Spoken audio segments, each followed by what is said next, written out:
Hello. Hello. Hi. Yes, Halloween is Hello. coming early this year because you know what? Screw it. If they can start putting Christmas shit out as early as they do, all right, I can have my Halloween intro a week early. Okay? Okay. All right. Yeah, Hi. Hello. Hello, everyone. Yes. Yes. Who doesn't love the Halloween intro? I love it. It is the best thing. It is the greatest. So, it yes. is. So fun little thing. I I had this video that we're planning on watching today, just like stuffed away in my watch later um playlist because that's where I stick things when I see them, and It's I'm from an just old like, friend. yeah, yes, it's from an old friend, and I'm just like, I saw this. Let me just throw it in there. We'll cover it at some point. It's not something that's super trendy. It's not something super big at the moment, right? Um, as far as like most people are concerned, Star Trek is dead as a franchise. Um, it's not a hot topic really at all anymore. No. We'll just put it away, right? Um, so I had planned that. Well, not planned it, but I had this feeling on Friday, like earlier on Friday. I just had this like strange feeling. I was like, I have to cover this Saturday, and I didn't know why I had that feeling. It's not like I had come up with anything to cover anyway. Um, but I was thinking about the playlist and I was thinking about like what we could cover, and I just had this feeling like I have to cover this topic. There's nothing spawned it, I wasn't watching Star Trek. Actually, I've been watching a lot of like horror, spooky Storytime videos, and you know, unsolved and solved, strange mysteries and stuff, just to get me into the Well, season, right? strange mysteries could apply to the current writing staff of Star That Trek. Like, is how did true. these people get hired? That's an Yes, unsolved exactly, mystery. exactly. Um, so I was like, okay, that's cool. Like, I'll just yeah, I'll do this. Why not? You know what? I'll talk about it. I have a very, I wouldn't say super unique, but I have I have a, I don't think y'all would guess exactly like what my position is on the Kai Winn versus the Khan uh debate. Which is why I didn't put it in the description, because I want to keep y'all guessing. For those like that one person that actually reads the description, because I know from experiences watching YouTube, nobody reads the description. Okay, like No. I'm aware. I'm aware no one fucking reads that shit. I'm very aware of it. Um, so but yeah, and Loki was did his stream last night, and I was doing I've started doing like working out while playing a video game, which has actually helped me out immensely. Um, like you set up little things and you do a little workout, like you do a little set in between things you're doing, and so and your rest time is playing the game, right? Um, so Oh. that yeah, so I've been doing this little like workout while I play my game kind of thing. That way I can do both, right? And so I was kind of in the middle doing that, and Loki comes in, and he's just like, Louise Fletcher died, and I was just like, what? She's just like, yeah, she apparently died today. I was like, that is weird as hell. That I just got this feeling today that I had to cover this, and she dies. Like, that is bizarre. Yeah. It was just a bizarre experience for me. So, you're not totally eating lunch? Yeah, no, you're just, yeah, it's fine. Oh, yeah, that's why Bay de Menace got canceled this week. So, yeah, that's why that happened. It should. I'm just going to say it should be on next week. God help me. I know it's been like a month. We've heard those promises before. Okay, and I know I've said that before, but I don't, every time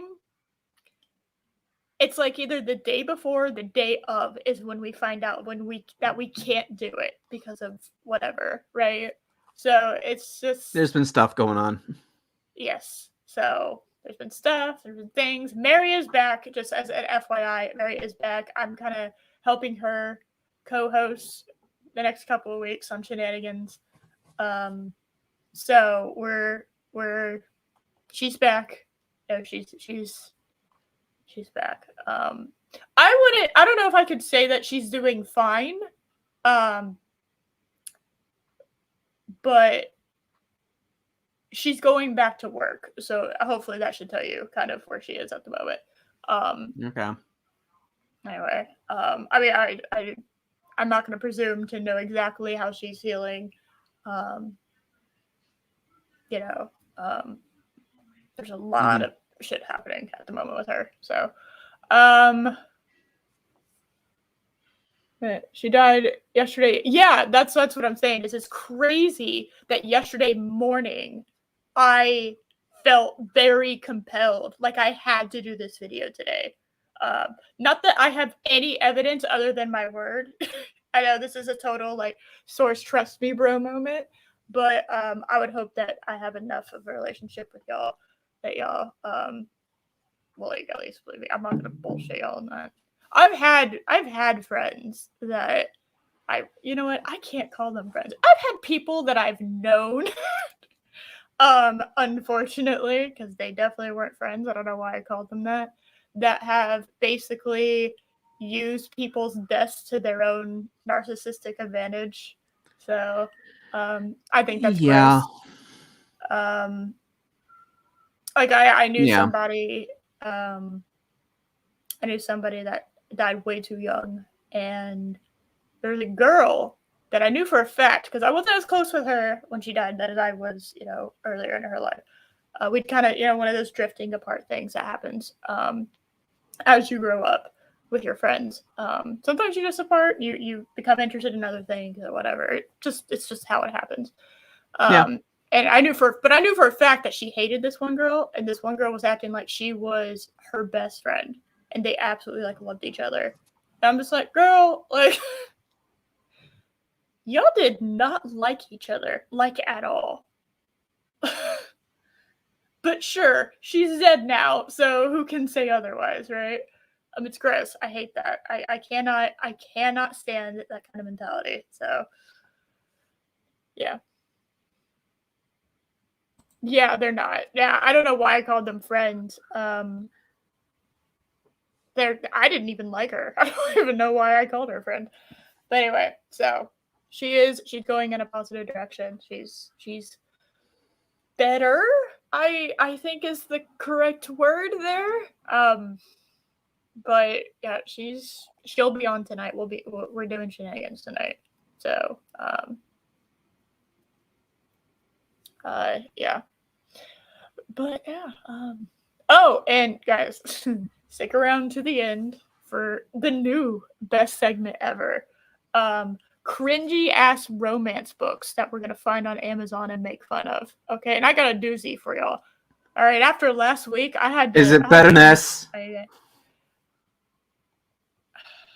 See, I'm looking at the tab right now that has like the first 3 words of the title of this book series. Mm-hmm. And I don't know. I said no, okay. It couldn't possibly be better, but I don't know, man. Like, this is... Yeah, I don't know. I don't know, man. So, okay. Yeah, more... Oh, yes, Red Band. Yes. I love that I said that. Oh, my goodness. Everyone... I love that you, like, gave me the fucking... Super Saiyan 4 look too, with no eyebrows. Thank you for that. Extra shiny, no eyebrows. Chris made that. I just put in my Fox. Oh, I know. I know he made that, you ass. Damn, Chris. So rude. So entirely rude. But yeah, no. I got a special one for y'all. This only has 5 books, so you don't have to deal with the hour and a half long cringe fest of us dealing with having 12 books in a That was series. long. That was a bit long. Yes, yeah. But to be fair, that series was long too. Like, I don't know, he started changing midway through, and all of a sudden she has bear cubs. I have questions that are never going to be answered, and I don't know if I want them answered. I don't want them answered. No. There's a Super Saiyan 4. Yeah. That's like there's 4 Super Saiyans ago. So we have Super Saiyan 1, Super Saiyan 2, Super Saiyan 3, Super Saiyan 4. Oh no, it was Super Saiyan 3. No, my bad. No. Is it? No, is Super Saiyan 5 the one with the gorilla that's not canon in GT? I haven't dabbled in the Dragon Ball shit in a while. It was Super Saiyan 2, Super Saiyan 3, yes.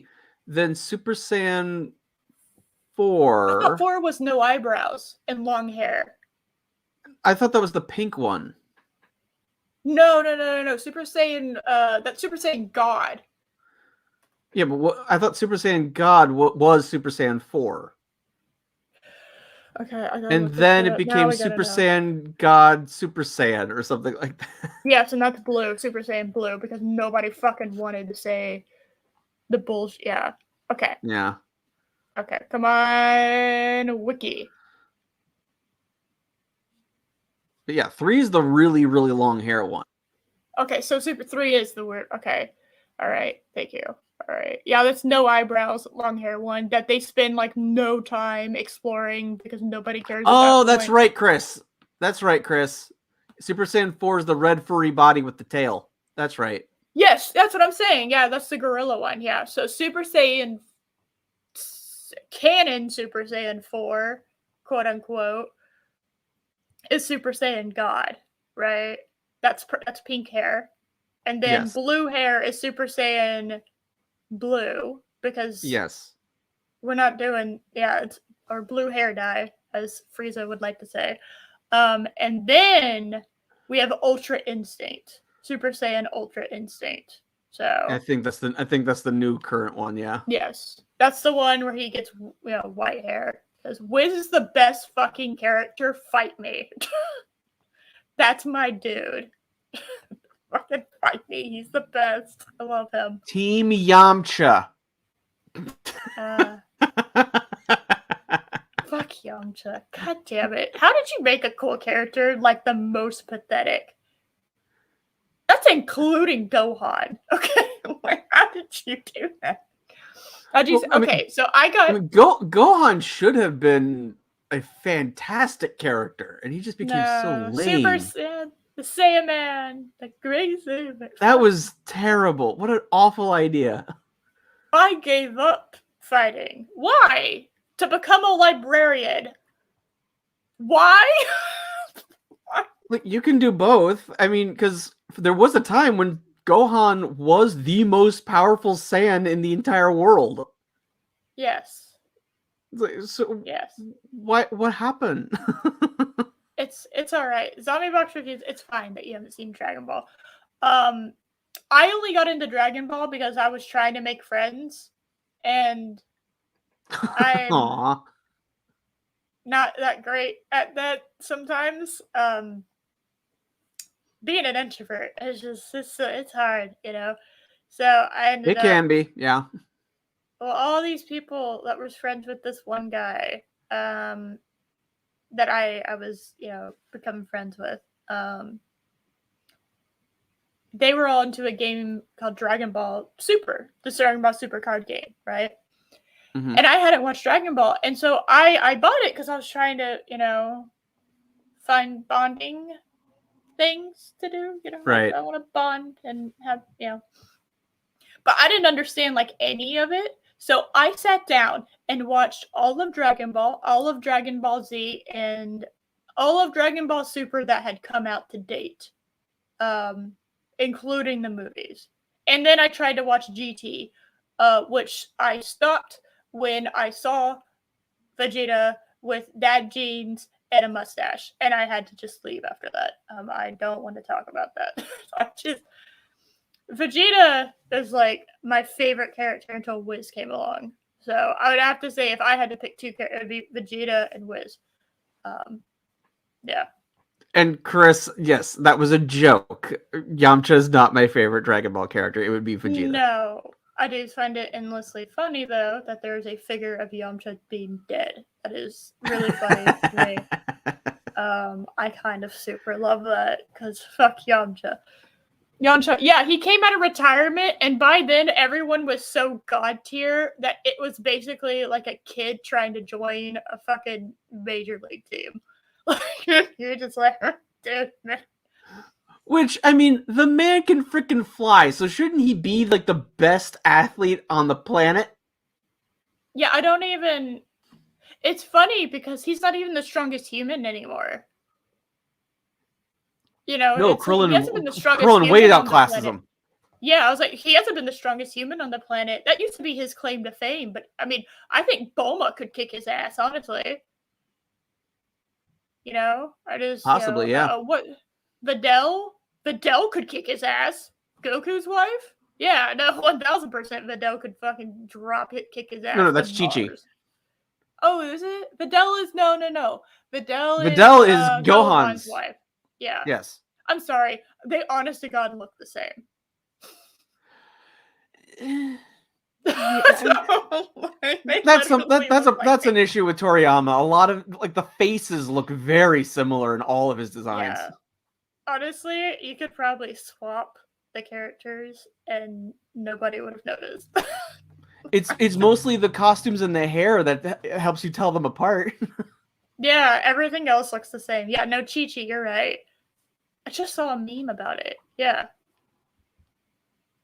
Yeah, no, Vegeta is way better than Goku. Fuck Goku. Goku was gonna end the entire Goku is unbelievably selfish. He is the villain. I described Dragon Ball Super to Loki. I like sat down and I was like, okay, so let me describe what happens with the main character in Dragon Ball Super. Okay, so in Dragon Ball Super, he decides, you know, he's always going to get stronger because he always has to get stronger. He's literally addicted to getting stronger. Okay. Yep. He wants to fight the best fighter ever existed and beat him. It does not fucking matter what he has to do. And I say that like very much he does not care what he has to do. So he basically comes up with a tournament for the ruler of every universe, God, basically. Okay. He basically makes like a bet with God, right? And just like, hey, God, I know you're like bored as shit. So why don't we have like a universal match where all the universes go up against each other in like a battle royale kind of way. And if all the fighters from one universe gets like knocked out, that universe is completely destroyed. How about we do that?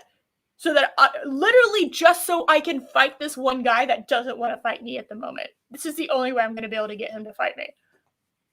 That is what I'm going to do. And it's like, he's the villain, right? No, that's our protagonist. No, our protagonist is a villain right now. Yeah, there you go. Swap the characters. Okay, I know, but you have to admit they look exactly the same. There you go. Now you can see why I quit. I hard just quit it. No. What season would be the best point for it? Okay, what do you think? Because you kind of need to know what happens in Dragon Ball. I was going to say, you kind of need to know Dragon Ball. Yeah. And I've actually not finished Dragon Ball.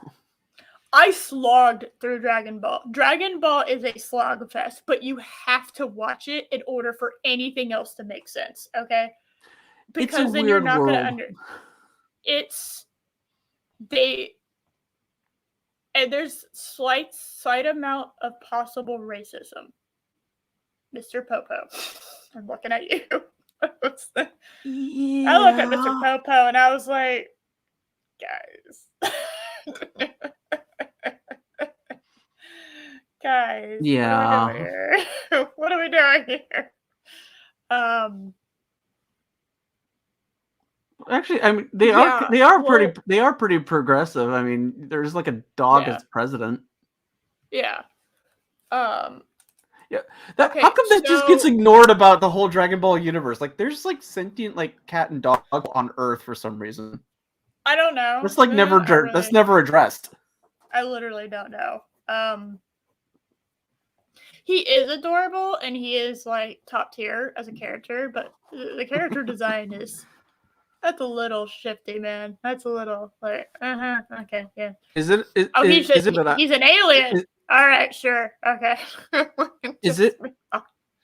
Is it wrong that I really like that I like the Team 4-Star version more than the original version? Of Dragon Ball? That's actually pretty common. So that's actually no, that's not shocking.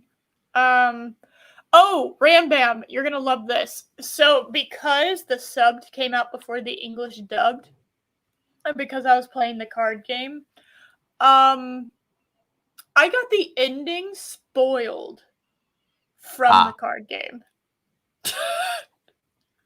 There's literally a fucking card that tells you, hey, oh, you know those giant planet-sized Dragon Balls that basically that are scattered across the different universes and are almost impossible to get because they can grant you any wish, literally any wish ever. Yeah, they use those to bring back everyone of the universes that was destroyed, so it doesn't fucking none of the fucking it didn't. There's no consequences. It doesn't matter. Literally, it's okay that Goku allowed people to die. Yeah, he let people to die just so that he could fight somebody. Dude.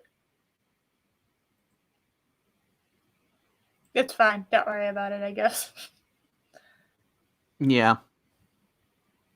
Yeah. Anyway, so this video. Shall we discuss our opinion? What is your opinion on Kai Winn versus? Well, I mean, they're both very different villains. Yep. Well, and also one has significantly more screen time. Let's see. Yes. Well, one was in one episode. Two. One episode. Yeah. Yes, one episode and then the movie. Goku is the hero. Yeah, I know. That's what the show continues to try to tell me. While also simultaneously telling me that he is the villain of the show.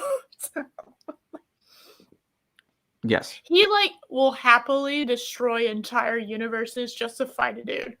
And he'll do it with a smile. He does not care. There's a meme floating around about Goku giving Thanos the gauntlet with all the fucking Infinity Stones. He's like, can we fight now? I'm not. The reason that was so popular is because that's exactly what Goku would have done. No joke.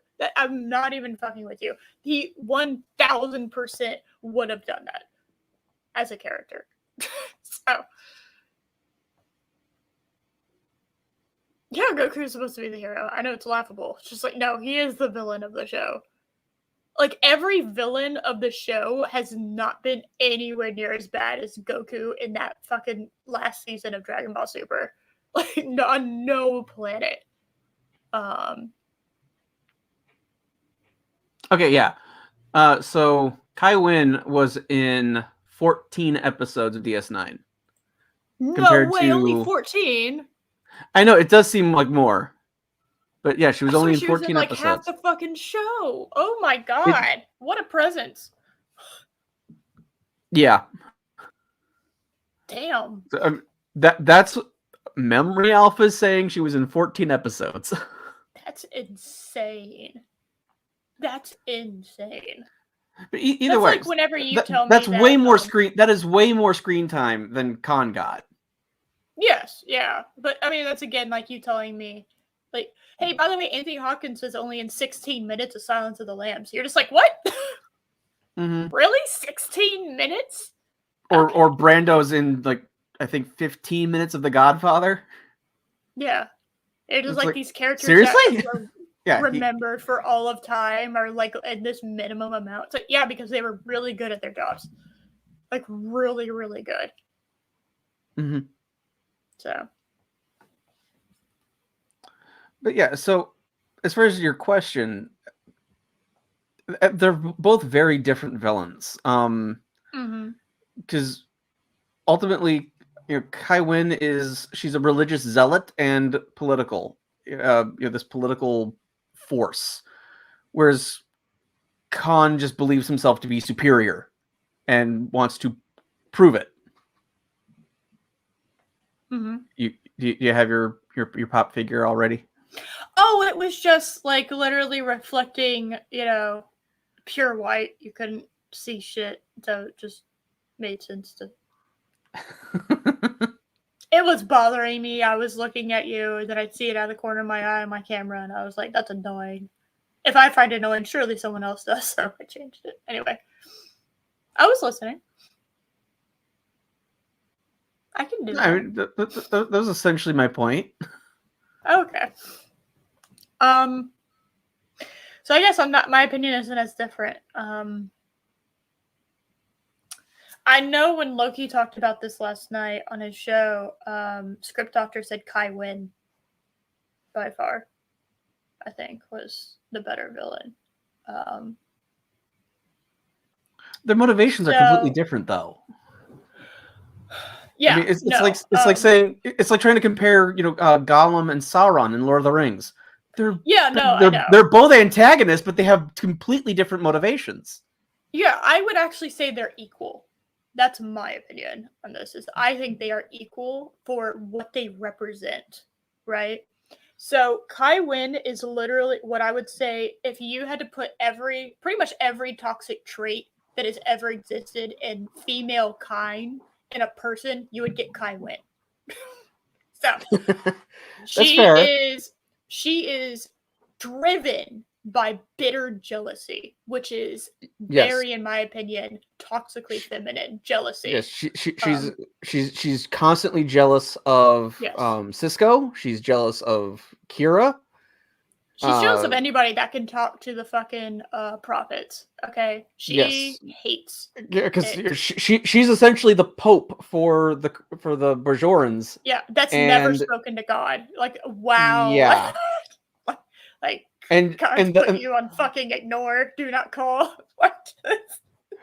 Which does explain why she so easily falls to the power wraiths at the end of the series, because she feels you're like, okay, the prophets are not talking to me. Screw it, I'll go over with these guys, even though I know they're evil. Devil. That's fine. I'll go with the devil. Like, if God's gonna ignore me, I'll go with the devil. Whatever, that's fine. It's like, well, the reason why they were ignoring you because they knew you were gonna do that. Chicken in the egg kind of thing. I just have to say, I do think the whole prophets and power wraiths thing was the weakest part of DS9. It could have been so much more interesting. I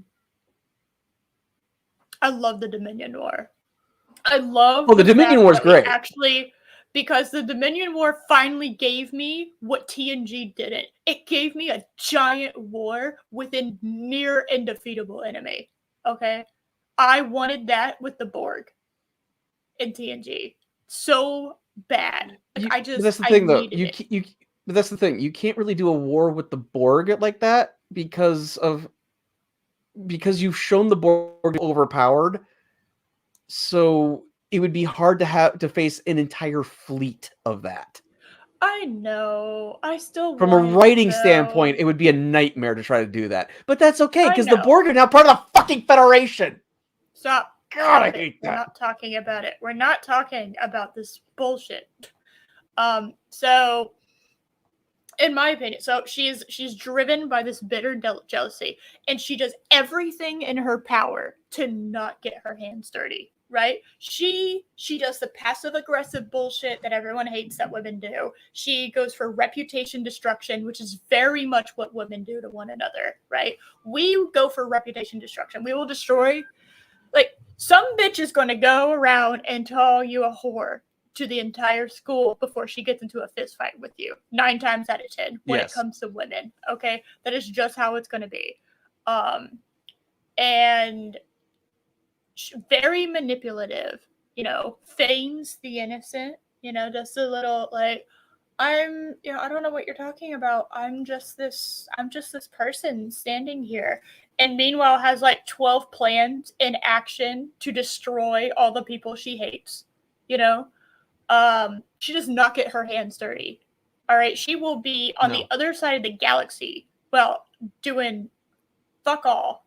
Running a charity for children while she is sending out people to kill children. Okay, that is the type of person Kai Winn is. Meanwhile, Khan is literally diving headfirst into the fucking bullshit. He will be the first one to get his hands dirty. Okay, he is like, okay, I want to be able to claim that I did this shit. I don't want anyone else to be able to slap their name on this. No, this is mine. This is my endeavor. I am doing this. Okay. Yeah, you might be doing bullshit in the background and whatever, but when it comes to hitting the button, I'm hitting that and you can't stop me and I'm going to do it. All right. And I don't care what it takes. I'm going to fucking do this. Okay. I want to be the one to do it. I want to be able to conquer and claim this shit. So in a way, in my opinion, he kind of embodies like the toxic masculinity portion of it. I know that's a meme word, but like that's kind of how I view it, is that they are absolutely perfect in what they embody and they are equals on that playing field. So that is my opinion. And they both get taken down by both what is considered their strengths and their weaknesses is what drives them, right? Like any person, but their strength also kind of happens to be their weakness. So Khan's driving force to have to be the person to do it. I have to do this. I will do this. I am going to do this, right? It's the reason why he ultimately died, right? And why Kai Winn ultimately died is because of her jealous bullshit. Like, she was so utterly jealous that she would have done fucking anything to be acknowledged by these all-powerful beings, right? So, yes. Yeah, she got manipulated by Dukat, which Dukat, fuck off. Just fuck off and die. And it's just Ducat's like one of those.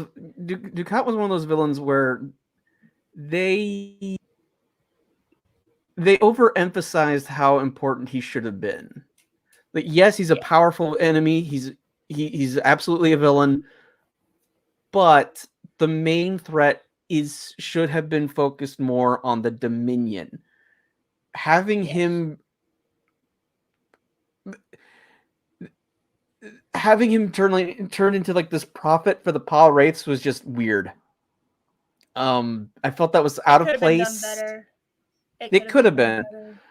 But I just felt it was just out of place, and like you have like Cisco saying that, I've never met a man who was pure evil. Like, but you've done so much to explain and flesh out this character that you've chosen to written him that way.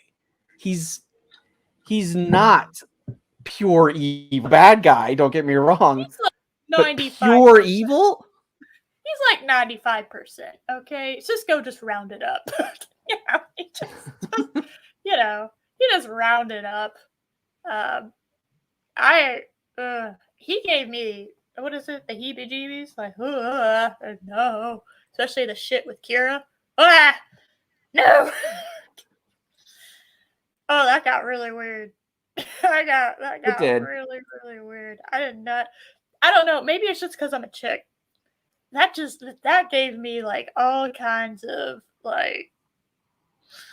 I was just like, rape, somebody, blow a whistle. I don't know, do something. This is bad. Please stop it. I don't like it. He's like, you know what Dukat is? Dukat's what these guys in these cringy ass like fantasy books actually are come to life. That's what Dukat is. Yeah. Sorry, Kira's mom just got caught up in that bullshit, and yeah. Yeah, that's what I'm saying. Yeah, no, 1000%. He would have rather, he was just like, I will fucking die before I let some other asshole, some other man defeat me, right? Especially again, right? Because technically Kirk's already defeated him. So yeah, no. Oh God, poor Brel. Oh, you poor sad fuck. You. Oh yeah. You poor man. you were just used by everybody, because it wasn't. Yeah, it wasn't just Kai Winn. Kira used the shit out of him, man. Like, oh my God.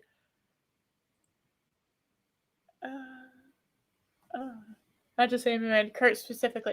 Yeah, that's why I changed it to Kirk. Yeah, no. Because Kirk had technically defeated him before, he would not have allowed anything.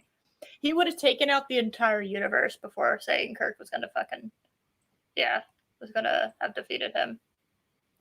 It's okay, Poppy. It's fine. Hey, Emperor's gotta conquer shit, you know? I get it. It's fine. Yeah. It's good, you know? Yeah. Stormtroopers aren't exactly sometimes the best minions, so, you know, and Vader is a little emo kid. Who, you know, he goes and he does some shit and he gets a little too edgy and you gotta reel him back in. So I get it, you know. And hello everyone. So yeah, so that's my opinion of Kai Winn and Khan. I think they're equals in the fields they represent. I think they are equally evil, and I think Kai Winn reminds me a lot of Dolores Umbridge. For those of y'all who know Harry Potter shit, where it's like the ultimate enemy is not Kai Winn.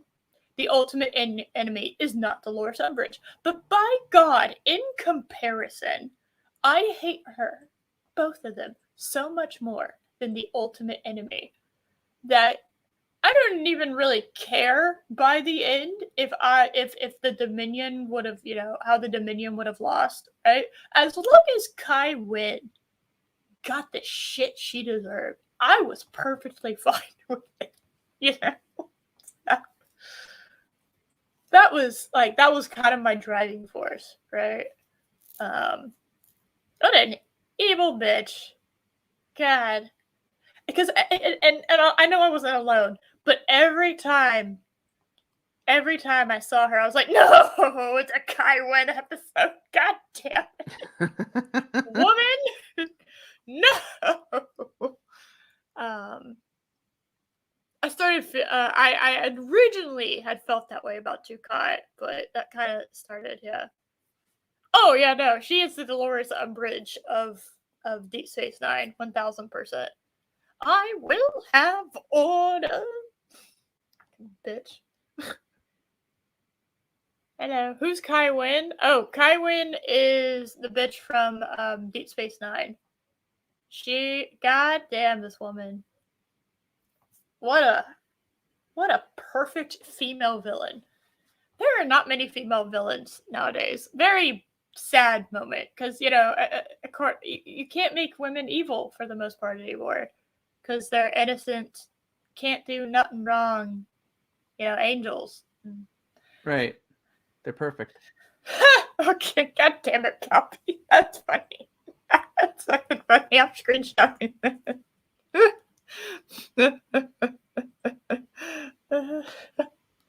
oh, yeah. That's good. That's a good one.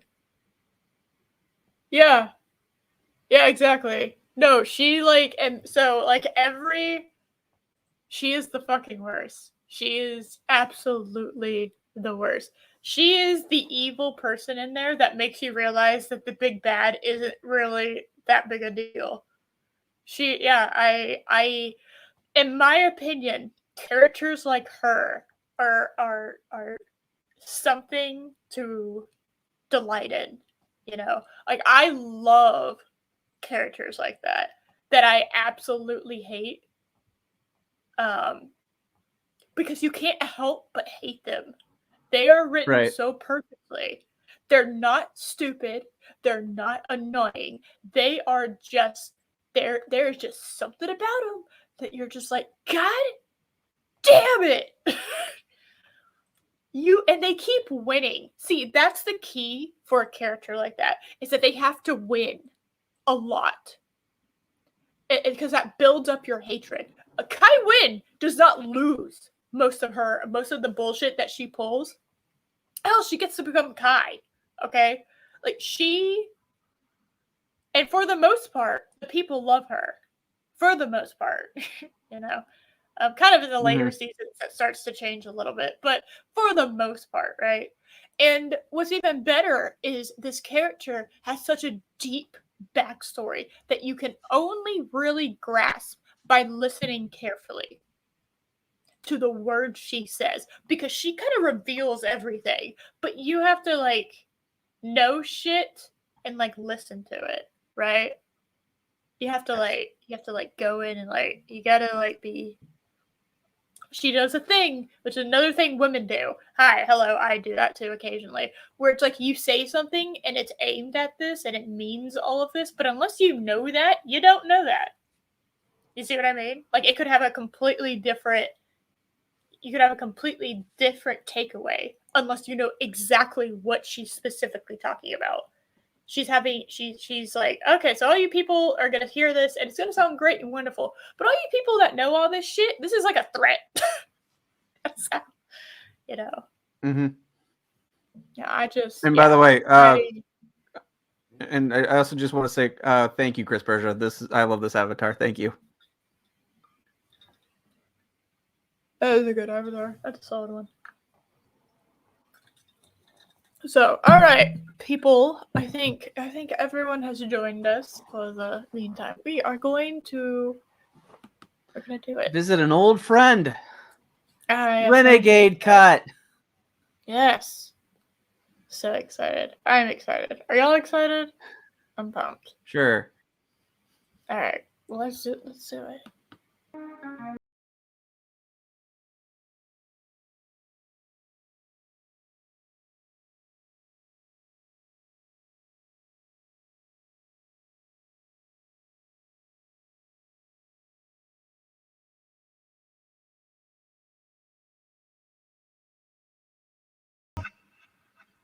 So, did I just get a Republican bad intro for a Kai Winn video? That was odd, right? Yeah. Yes, thank you. Yes. If you can write female characters, like bad, when I say bad, like evil female characters well, you have to know the art of how women talk to one another. Like they might be sitting there and having smiles on each other's faces. It's like, yeah, we're being cordial. So anybody that's looking or is just listening to the surface level of what they're saying, it's like, oh, they're being cordial and whatever. In reality, all they're doing is having a fucking knife fight with words. All right? And somebody's going to come out on top when they walk away. And then somebody is going to be plotting some bullshit, right? You know, it's just, you got to know the art of verbal and psychological manipulation, or else you can't write bad female characters. You just can't. You do not have the capacity to do that. And you shouldn't try if you don't know how to do that. That's why it pisses me off whenever I see, like, you know, endless women are good, right? Fuck Reva, right? Reva, whatever the fuck her name is. Reva. Does anyone care? I think it was Reva. Okay, I don't know. I didn't watch it. I watched the EFAP coverage. That's the closest I got to watching it. It was not good. I've been rewatching their coverage of Batwoman. Oh, I do that at least like 2 or 3 times a year. Yeah, no, 1000%. That's high top tier content. That is so good. At some point, we'll get to that point where we're actually doing that. But you know, we work full-time jobs. We don't really have time to do that. Reva, yes, Reva. I want to Reva because I was watching a Jay Longbone stream yesterday, and somebody was calling her Reva, so that's what I must have fucking picked up on. Reva, yes. So Reva, Reva could have been an awesome character because I watched a lot of the cutscenes for what was it? What was the game Lucky was playing? With the second sister? I can't remember what it was. What Star Wars video game. Was that Fallen Empire? And a ginger. There's a ginger dude that was like your main character. Was that Fallen Order? Maybe. It may have been Fallen Order. But the fucking second sister had this awesome backstory, right? And I thought it was really cool what they did. And she was badass as hell. And then we got, Reva. And they very easily could have given her that backstory, but they didn't. They made her like the most annoying. Like on no planet is the Empire that Palpy's running having a bitch like that. Okay, no planet. There's no. It's not happening. And there's no way Darth Vader doesn't kill her. Okay, no, it's not happening. So you mispronounced her name. Yeah. It's almost like nobody cares enough about this character to even bother to pronounce her in the first place. So, it's fine. Well, remember, Disney had to crowdfund her lightsaber, and it failed to meet its goal. So they're not making it. Good. I don't want it. The spinny one? Yeah, I don't want the spinny one unless you give me a character where I can. Well, you see, I think they actually had it in the Fallen Order thing. I think they actually had one similar, at least, but not the way that they did. She actually wielded it professionally. Okay, you didn't just sit there and go like it's a fucking fan. Okay, like I got a pinwheel fan in my hand. All right, not what she did. So,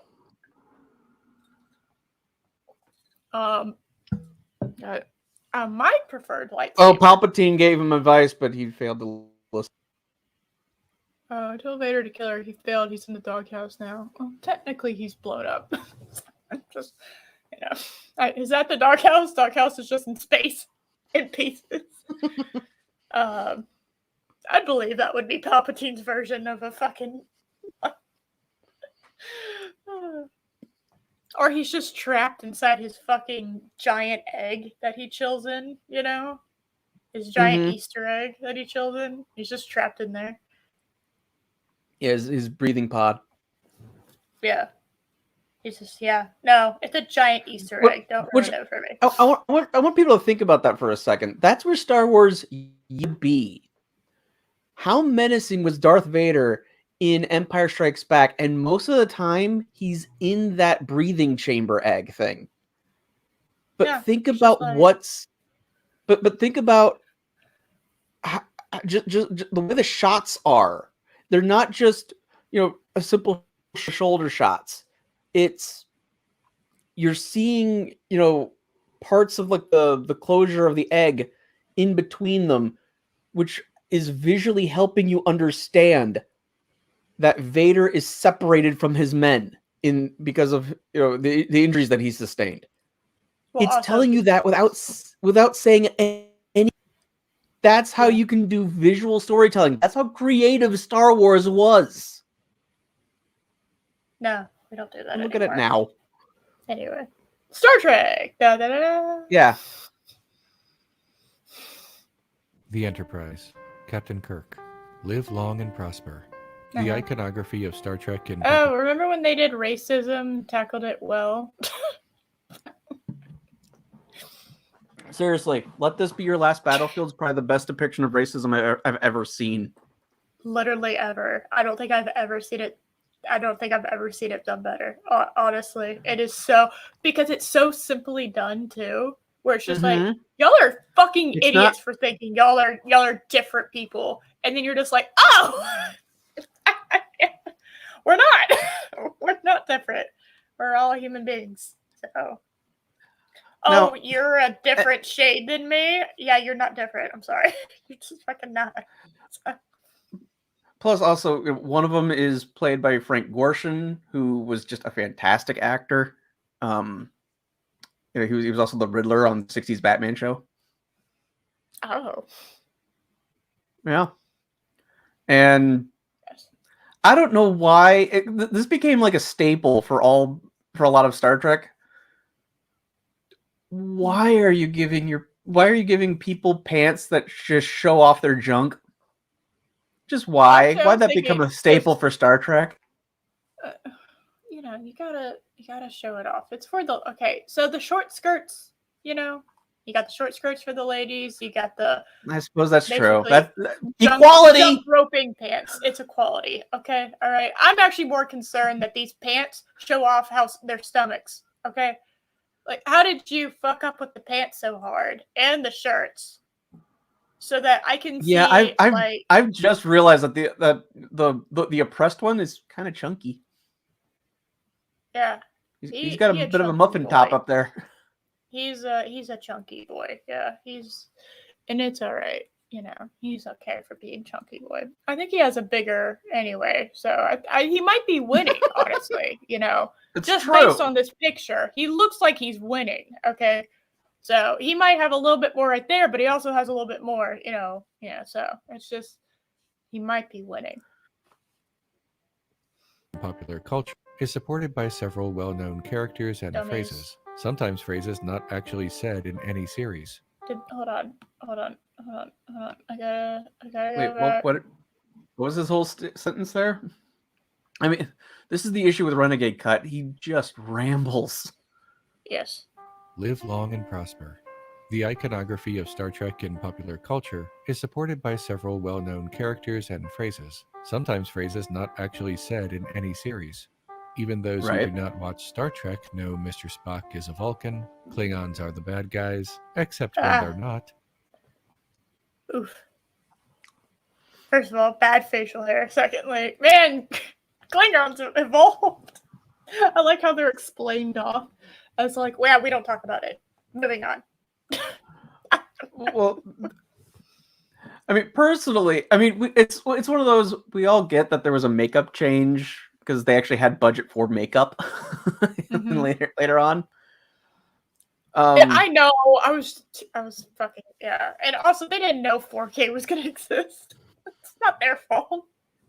Yeah, but I personally would have leaned into the joke a little bit. Have Michael Dorn in the classic Klingon makeup, and then just have no one address it. That's just me. That's what I would have done. That would have been funnier. You know what? Objectively, that would have been funnier. Yeah, he's just in the classic Klingon makeup, and then just no one acknowledges it. Yeah, and yes, And yes, Chris, I do know about Enterprise explaining the genetic mutation. Yes, I still think it would have been funnier. Well, that too. Like, I don't know. I think objectively it would have been more hilarious to do what Josh said, but I think it was funny too, just to have it. Yeah. So. We do not discuss it with outsiders. Yeah, fuck off. It's like, oh, we really don't have an explanation. Okay, I'm sorry. I didn't think you did. So just... And that fleet will boldly go where no man or no one has gone before. Oh, and that the best villain in Star Trek is Khan. After all, as we recall through... Well, he is the most he's probably the single most individual villain in Star Trek history. Outside of Star Trek fans, he's the only individual. People and Borg and Romulans, but they don't know individuals. He's the only individual villain that has transcended into pop culture. Yeah, no, I would say as far as like him seeping into the normie conscious, everyone knows who Khan is for the most part. Yes. I wouldn't say he's as well, not maybe everyone. I would say he is the Darth Vader of Star Trek, in that he has kind of transcended the show. So, and Dave Bob. Hey, Dave Bob. Hello. So, again, he's probably the single best individual villain that normie people know. So it's but that's different from saying he's the best villain in all of Star Trek. Those are two different things. And I'm guessing that's what he's going to argue. Well, it's funny. Loki and I actually talked about this yesterday. He does think Khan is better than Kai Winn. And I presented him my argument. And he's like, you know what? That's actually a really interesting look at that. You know, obviously, like when you first initially, you automatically, when you think of villain, you think of Khan, right? That's a pretty damning piece of evidence right there, right? As far as like the public conscious, what do people think? Who do people think Star Trek's best villain is? But also, I don't think Deep Space Nine got nearly as much love as it deserves to get. So, no, because that's when Paramount tried making UPN, and so DS9 and Voyager were on UPN when instead of being on like the main networks, whereas the original series and TNG were on the main networks before Paramount tried that, and that UPN just blew up. That UPN blew up in their face because it was just a horrible, horrible thing from the start. Through pop culture osmosis, Kirk screams Khan's name, a scene parodied elsewhere in popular culture. Oh, yeah. Khan must be the best villain, or else why would Captain Kirk be so darn upset? Because he just... Do I need to explain why he's upset? We all know, right? I don't need to explain why he's upset. I mean, anyone who's seen the movie, like, it's one of those. Yes, the Khan yell has been memed, but in context, it works perfectly fine for the scene. God, yes. Okay. I gotta say though, man, Khan's chest, he pulls off cleavage. He pulls off the side boob look better than most women can. Okay, without. I mean, he's Ricardo Montalban. He don't have tape, keeping things in place. No, my man just fucking was just like, yeah, deep, wide V-neck. Come at me. I mean, he's so ripped that he's so ripped that even today there's still people who claim that it was fake. When if you ever saw him, like if you saw like candid shots of him, like no, it was real. He was just in really good shape. No, he's just a fucking ripped. He is that one character in anime who you're just like, that's just like an old man, right? And it's like when Master Roshi takes his shirt off, and it's like, yeah, dear God. Yeah, that's not. Yeah, exactly. That's not why he's the best villain. Exactly. Yeah, no, that's not. Right. It's just he's kind of ingrained in the public consciousness. That's just how it is. No, what makes him such what makes Khan such a recognizable and well-known and beloved villain is the fact that he is superior to our hero in every way. He is smarter than Kirk, is physically superior to Kirk, and he is, and Kirk knows that. And and Kirk's journey throughout this entire movie is him feeling he's not worthy to continue to be in command, and Khan is proving those doubts right.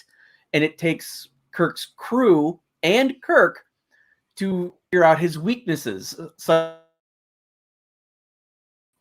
he's intelligent but inexperienced, whereas Kirk has tons of experience. Yes, he's like, it's what street smarts versus book smarts argument, Mm-hmm. Plus, when the Reliant goes to attack the Enterprise, the Reliant is a weaker ship than the Enterprise. Like, in a straight-up fight, the Enterprise should win. He's able to cripple it through his cunning. Yes. This is what makes him a compelling villain. Yes, everyone loves them a smart villain. Okay, we love a smart villain. Smart villains are great. Give us smart villains back, Hollywood. It only when someone overcomes somebody that was better than them, they become better. I don't know why that's such a hard concept. That's why you need good villains to go with your heroes. A villain makes the hero better. Okay, I don't know. Why is this not a thing anymore? Is that why I enjoy Matt Smith's character so much? Because we finally have, like, a cunning, smart villain. I don't know. Well, in the Game of Thrones universe, is anyone truly a villain? They're all horrible people. I mean, yeah, but as far as I'm aware right now, it's hard to argue that there's really anyone else that fits the role of villain.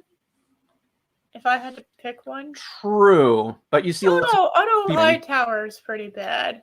I don't know. I don't know. Maybe that was a bad example. No, I disagree. I think Otto Hightower is more.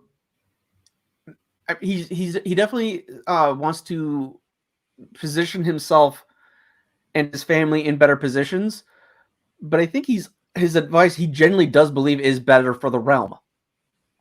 Oh yeah, no, like 1000%. Except for the Allison thing, he missed out with oh my god, what is her name? The young chick, the young Valerian. I'm blanking on her name. You know what I'm talking about, right? You know, like the 8-year-old that he was going to marry, that turned into who grew up a lot in the wedding. My girl grew up like she is a knockout. Yeah. Like, holy hell in a handbasket, man. Like, just, like, hands down, the most beautiful person in that room. Like, it's not even close. Like, everyone else is just kind of like, whatever. But, like, she could play elf. How about that? We just figured it out, guys. She can play an elf. She can. Leanna, thank you, Spike and Madness. Thank you. I know it started with an L. I just could not for the life of me remember what her name was. Oh, anyway, this is a Star Trek video. Impact, yeah, I know, right? Withstanding, the augmented, genetically enhanced Khan Noonien Singh only appears in one episode of one series of Star Trek, Space Seed, and then returns in the film Star Trek II to exact some kind of wrath of himself. Khan was introduced. It's almost like it's called Wrath of Khan. Yeah. Well, and he wants revenge because he believes Kirk left him to die. And it caused several of his people to die. So it's he doesn't like the fact that someone else beat him. Well, it's not just that. I think it's also I think he believes that, Kirk, he was beaten by an honorable person. And so he believed that Kirk would check up on them. And when he saw, they're on a dying world, we'll save them. And then that never happened. And that caused the deaths of several of his people, including his wife, who was part of Kirk's crew. Oh my god, I forgot about that. You're right. Oh my god, I totally forgot about that. Yeah. Which, fun little fact for you. Blames Kirk for his wife. Okay, all right. I forgot about that. Yeah, continue.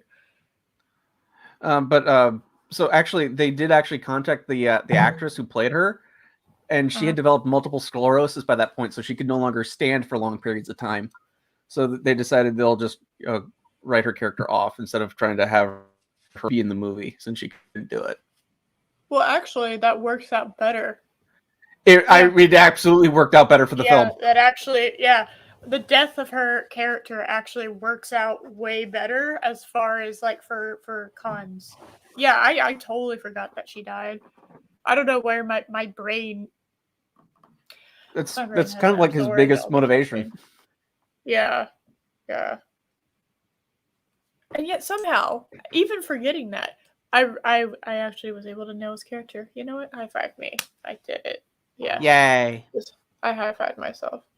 Introduced to Star Trek as a cautionary tale about eugenics, and he made for a fine adversary for that one episode. Star Trek II is one of the franchise's better film entries, but...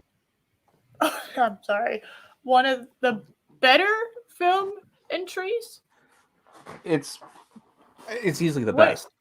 Yeah, that's not even, that's one of those, like, everyone agrees what number 1 is. What is number 2? You know?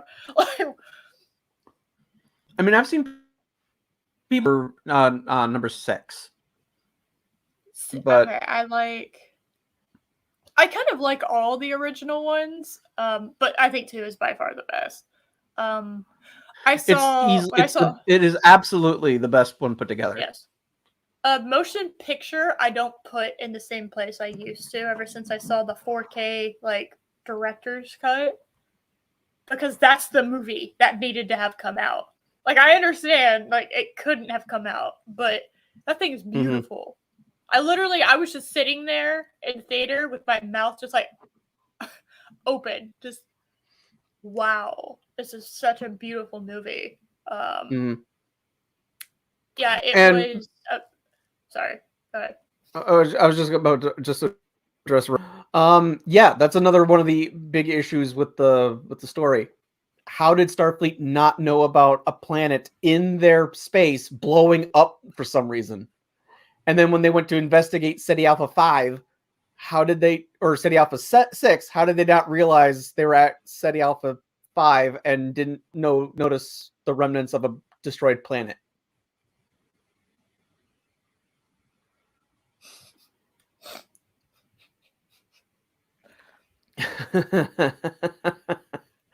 Well, this is true. Slave girls he has to check up on. Yeah. Yeah. Well, to be fair, you start to realize that the utopia that you kind of thought the Federation and Star Trek was, quote unquote, you kind of thought they were in TOS. By the time you hit Deep Space Nine, you're just like, we kind of, it's better than it used to be, but we still haven't figured out. Yeah, and it's also because, like, even if we learned we learned our lessons as a species of what not to do, we've introduced a bunch of other species that may not necessarily have learned that lesson. So, right, you know, and it's ripe for corruption, and that's fine. And the every admiral or commodore in Star Trek is evil. That's mostly because it's forced drama, because they outrank the captain, so the captain has to follow those orders. It's a way of adding drama to the story for a reason. Yeah, exactly. Rambam, I highly suggest that you watch the 4K director's cut. I really do. I used to think motion picture. It's literally half an hour shorter because of how much footage they just cut out. Yeah, no, when I say that the movie has jumped, like, so I would put 4 and 6 probably as my number 2. My list is shorter because I have a bunch of them as tied, because I really can't pick. Like, so I have like 2, 4, and 6, right? Kind of tied. Who doesn't love the whale movie? And then I would have 3 and 1. Yes, exactly. 3 and 1 are tied for third. And then I would put 5 down. Just because I think overall 5 is a weaker movie. Even though there are some stuff interesting in there. So, all of the effects are heavily updated. Like, we're talking modern day effects, okay? Yeah, see, Star Trek, yeah, motion picture. This isn't the same movie. Like, I'm not kidding. It's literally not even the same movie you remember. It's an entirely different movie. It's one of those films where the director's cut really is much better. It's not even in the same ballpark. Yeah, I mean, basically, what happened with the motion picture was they went out for they had the effects, they hired effects teams to to do all the special effects and everything, and they came back like crap. They would not work, so they had to do all the special effect shots. Then when they finally got those shots back, they basically didn't have time to edit them down properly. They just had to stick them in the movie and release it. That's basically what happened. Yes. That's why in the original version, the shots last forever, because it was basically the entire shot that they got of the models and everything. Yes. It's way better. There was actually... I love Star Trek ship porn. I really do. They do not need to dock with the Enterprise for 4.5 minutes. Yeah. You can easily trim that down. It's in this case, like how they do it is actually like really well. I think obviously they do cut it down. They utilize their time better, I think. We watched, so when we were watching it, they did a little like special like behind the scenes thing, and they literally like got these bunch of fucking nerds that worked on this movie, and I love them for it. They got like the models, they like made 3-dimensional models. They were like you had a dude that was already kind of like working on it as like a fun spare time project that they roped in on it, Wow.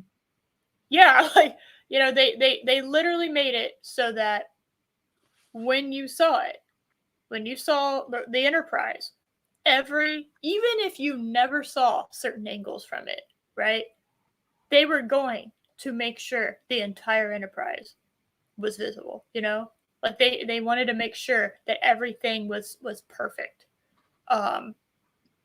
It was amazing, absolutely phenomenal and amazing. A lot of love went into the restoration of that movie, and it is an entirely different movie. I have the movies on like 2 different, I have the 50th anniversary edition version. I have the other one with like the holographic, the white one with the holographic ship on it. And I'm still like, there's like a $90 like Amazon box set of the motion picture in 4K that I really, really want at some point. That I really want to get. Paramount went in and has done 4K restorations, I think, on all of the movies now. I think so. I couldn't believe it. I was just like, wow. DS9? Question mark? Weird. Yeah, are you going to see how well this sells, Paramount, and then see if you want to do the other shit? Because that'd be cool. I'd really like to see updated special effects on DS9 because it's already beautiful. So if you could make it more beautiful, that'd be kick-ass, So, I mean, there was already great ship porn in DS9. There really was. The battle scenes still hold up pretty well as is. Yes. Speaking, motion picture, the ship porn is insane. Like they are very proud of that ship, and I'm not kidding. I kind of teared up. And don't get me wrong. The Enterprise Constitution refit is my favorite Enterprise. I love the movie. I love the Enterprise refit. It's gorgeous. Yeah, that's my Enterprise right there. My kind of introduction, technically my introduction to Star Trek was Star Trek 2009, but my real introduction to like OG Star Trek was the movies. My dad skipped the motion picture. He was just like, yeah, you don't need to watch that at the moment. So we went straight to Wrath of Khan. And it wasn't until I had watched the movies like a billion fucking times. I can't even tell you. I'd literally pop that disc out and put one back in, Like I'd watch that shit over and over and over again. I cannot tell you how many times I watched those movies. And then I was like, wait, what do you mean there's a TV series? What? I went back and watched that. So, nothing like your mom telling you to do your homework because you can't stop watching Star Trek. So, anyway.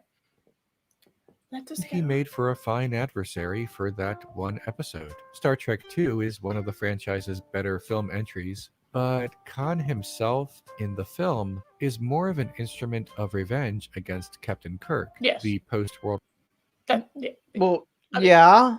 Yeah. It's the wrath of Khan. He wasn't going to give him flowers. Okay. I mean, and keep in mind, Khan himself is the one that's making allusions to Captain Ahab from Moby Dick. Yeah, he knows he's on a revenge quest. He's the monologue king, okay? He doesn't even wait till he's in a room by himself. He's literally on the bridge with all this other shit happening and he's monologuing. My man's a monologue king. He's clearly spent years and years thinking of how he was going to do this, and then he actually got the chance to do it. And it's just one of those things. What? And not just that. Yes. If you look at the library that that was on the Botany Bay, Chekhov's looking at it. Yes, Moby Dick is there again, which leads to all the quotes from Moby Dick that Khan himself quotes from. So he's fully aware that he's on a revenge quest. Yes. But also was Paradise Lost. Yes. Which is about, an angel being cast out of heaven. He was in heaven and then a fall from grace, which is something that Khan also went through twice. Yeah. It happened originally when he was on Earth, and again when he tried to conquer the Enterprise and was defeated. He's twice fallen. So he sees himself in that as well. And that's never ever really alluded to, but it's the tension.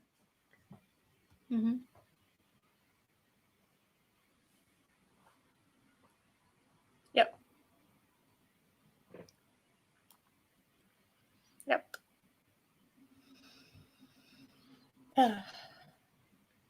Like, great movie. Yes, right, man. Paradise Lost with Khan as Satan. That's basically it. Well, you got to remember, I don't really think Satan really views himself as the bad guy. Okay, you gotta also remember that. World War II politics and foreboding social message of the character discarded to make room for the action-packed, high-stakes, singularly focused space adventure. Are you sure it's Khan you love? Whoa, I need to go back. Yeah, can you rewind that? What was that? Yeah, what the fuck? I'm sorry.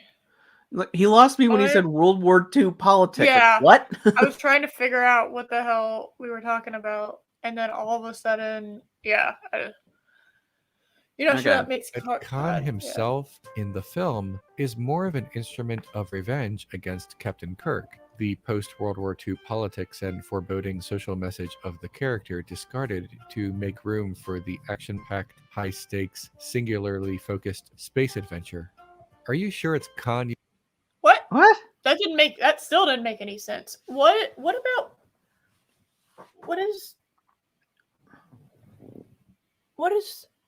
does Khan have to do with World War II?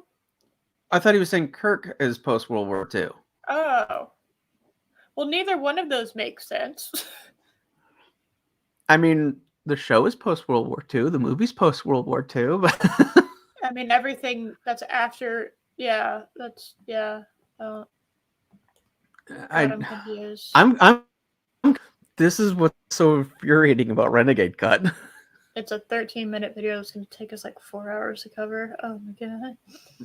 Introduced to Star Trek as a cautionary tale about eugenics, and he made for a fine adversary for that one episode. Star Trek II is one of the franchise's better film entries, but Khan himself in the film is more of an instrument of revenge against Captain Kirk. The post-World War II politics and foreboding social message of the character discarded to...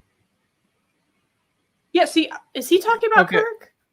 Okay, wait, so is he saying the essence of what made Kirk was discarded for space battles? Is that what his point? Is that what he's trying to say? I think Wrath of Khan is actually has really good character study moments on Kirk. We don't get that much in-depth character on Kirk, like as much as we do like other characters, because he's just Captain Man, you know.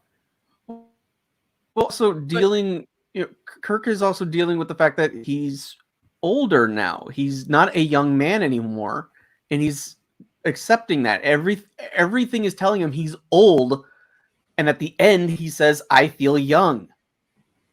Yeah. It's just like a fountain of youth kind of thing for him. It makes him realize that he is still capable of playing the young man's game, in essence. That's his arc. He learns he's still worthy to be in the captain's chair. He had a midlife crisis, and now he's over it. Essentially, yes. We did it. Like that's what this is. So I don't know what this World War II. I don't know what that. You know what? Fuck it. We're gonna ignore it because I have literally no idea what he means by that. So we're just gonna continue onward because I have no idea what he means by World War II. Shit. I really don't. I have no idea. I can't. Yeah. I'm not sure what he's referring to. Is there rejuvenation technology in Star Trek? Well, I mean, technically the transporter could be used to make you young again. Well, it's just never addressed. And in the darkness, they figured out how to solve death. So because of Khan's magic blood. And tribbles. Don't worry about it. It's fine. That's why Khan ages. He's not getting closer to death. He's just aging. Isn't that the worst thing ever, though? Like, you don't die, but you continue aging. Like, that's hell, right? That would be awful. Yeah, that doesn't sound pleasant. That sounds worse than death. It does. Somebody should do something about that. To make room. I'm just saying. Go ahead. For the action-packed, high-stakes, singularly focused space adventure. Are you sure it's Khan you love or the movie? His distant relative, La'an Noonien Singh, gets more character development and depth in half a season of Strange... Stop it. I don't give a shit about Strange New Worlds. I don't give a shit about it. Please, no. Stop. And Stop. And even if you actually do this. Even if you are going to use Strange New Worlds, which again inexplicably has Khan on the show, that's a main character, whereas Khan is a guest star in one episode in one movie. Yes. The person has this character has more screen time than Khan did. Because they're a main character on the show. And I want to stress this point, I don't give a shit. I really don't care. They put Khan's daughter on the Enterprise? With Pike? Well, I don't think it's daughter, but one of his ancestors. Or one of his descendants. No. I thought he said daughter. Hold on. Khan you love or the movie. His distant relative, La'an Noonien Singh. Okay, distant relative. Okay. I heard daughter. I don't know. Dear God, what is with these sideburns? And these ears. I have lots of questions. Who's doing the makeup? Okay. Who chose Ethan Peck? He's just not fucking... He just doesn't look like him. In any way, shape, or form. He looks like Zachary Quintos. Okay? Like, he's like a younger version of Zachary Quinto, but not Leonard Nimoy. Khan's granddaughter. Spock doesn't recognize the name. Oh god, that makes it even worse. Why? They didn't have to do this. I think Amazon made the ears. Dude, fuck, man. The ears are supposed to be, like, straight and not, like... How'd you get the guy with the curviest ears to fucking play Spock? God damn it. And why? Who did this man's fucking... Where's the barbershop on the Enterprise? Okay, what the fuck? What is this? Who gave my man thin sideburns? Okay, those look like they're tatted on. Did someone tat Spock? Those look tatted on. Okay. I truly despise what Star Trek is now. This is worse. I really do. It's so fucking... It's like they got more budget and then just shot themselves, and that's like what it is now. That's just great. Saying gets more character development and depth in half a season of Strange New Worlds. Yet the cultural impact of the Khan name more than the character keeps him fresh in the minds of Star Trek fans. It's almost like he's a better character than whatever bullshit. I didn't even know. I was today years old when I found out what they were doing on Strange New Worlds. Do you know why? Because no one's talking about it. Nobody fucking cares. I didn't even know Strange New Worlds was still happening. I watched the first episode, and that's when Star Trek died to me. I was like, okay, it's dead. Oh, dude, I thought it died when Lower Decks did the fucking naked orgy scene. Okay, I thought that's when it died. Okay, I'll be real. Well, I honestly did not really know something like that happened, but I didn't care because I watched the first 10 minutes of Lower Decks before I just went, I hate all of you people. Shut up. Your ugly animations. I'm out. Yeah. That's all. I've only seen 10 minutes of the show. God damn it. Just give me anime. Really. I'm just like, fuck it. Fuck American animation at this point. Just give me anime. I just they know what they're doing. The name is what counts. In Star Trek Into Darkness... Stop it. Oh, God. Stop! This is not explaining why Khan is a better villain, because most Star Trek fans aren't going to recognize the Khan from or the Benedict Cumberbatch spot or Khan. It's Ricardo Montalban is the one and only. Okay? Let's just stick to that. I love Benedict Cumberbatch, okay? But he was really, really terribly cast as Khan, okay? Mm-hmm. That was a horrible casting choice. Just on no planet did I think that was a good casting choice, all right? I was pumped for this movie, and I still, I think I was in denial. I had, the Last Jedi syndrome, where I was just like, no, that was good, right? Yeah, that wasn't shit, right? That was good. I'll admit it took. I mean, as a lifelong, I was also kind of in denial about this movie. I thought it was okay when it came out, but after time, it took me a couple days before I went, no, that movie kind of sucked. Actually, it really sucked. Right. Dear God, it sucked. Dude, it was so bad. The balls they had to think that they could have pulled off a Wrath of Khan remake. You didn't have them. Well, you didn't have the balls. There's also the fact that, okay, so those in the 60s, and there probably were not that many competent Indian actors in the United that so they would just cast someone who's ethnic. Oh, look, he's kind of brown. That's an Indian guy. Whatever. Yeah. So that's what they did. Cast Ricardo. They cast Ricardo Montalban, who he was just, even though he's got these very extremely obvious, strong Latin features, he's Indian. Sure, why not? he's vaguely brown. He can be whatever. I mean, and they accepted the work. But then they were just like, yeah, sure, whatever. I'm getting how much paid? Yeah, whatever. Put that in my bank account. They didn't give a shit because it was such a small amount of people they had going for them that they were just like, yeah, whatever.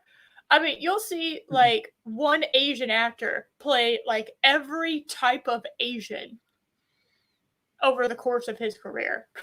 They're like, you're Asian, whatever. We'll just stick you in this Korean, and now you're Chinese, and we could Japanese and Korean, yeah, whatever. It doesn't matter, But now we have such a large pool to pick from. Fuck, Bollywood exists, okay? Like, yeah, there is like an endless amount of Indian actors you can pick from, and they went with the most white British man to ever exist on this planet. Okay. Yes. Like, and it's mind-boggling. Yeah, and the fact is, so you had. You had a man of Latin descent being Indian. Okay, it was the 60s. Then comes time for the movie. They bring back the same sense because everyone fucking loves him. Like, so, yeah.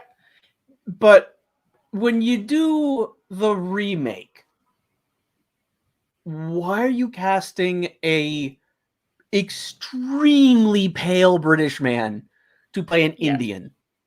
When, like, as you said, cast as Casper, like he's so white. Okay, he's see-through. Now, don't get me wrong.